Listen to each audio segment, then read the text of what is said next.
শোন সোহাগ, দেশটা একদম অরাজকে ভরে গেছে, ঘুষ খোসা দিয়ে একবার দেশটা শেষ। ঠিক আছেন স্যার, আর একটা গাড়ি ছাড়া যাবো না। ও হুমুন্দি, তোর হেলমেট করে এই সোহাগ, 2000 টাকা কেসলাম তো। Yes sir. স্যার আমার তো টিয়া নাই। কি টিহা নাই মানে? এই সোহাগ চেক কর তো। কি রে, তুই না বলে টিহা নাই? এই যে টিহা। স্যার আসলে ওই টাকাটা আমার পরীক্ষার ফি স্যার, ওই টাকা না হলে আমি পরীক্ষা দিয়ে পারবো না। তুই পড়াশোনা করস? তা কি নিয়ে পড়স? স্যার সায়েন্সে। সায়েন্স নিয়ে পড়ে? এরা তো দেশের উপকারী পতঙ্গ। আচ্ছা টিহা নে দে। স্যার আপনি এত ভালো স্যার, আমাদের পুলিশ এত ভালো জানতাম না স্যার। স্যার আসেন একটা ছবি উঠি স্যার।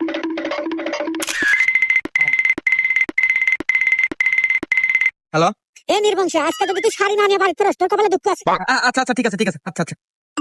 ভাই খুব চেষ্টা করলাম কিন্তু হলো না, উপর থেকে চাপ আছে, তোর চালান কাটাই নাকবো। এই কেস লাগ, 2000 টাকা কেস লাগ, রাতের লাগ।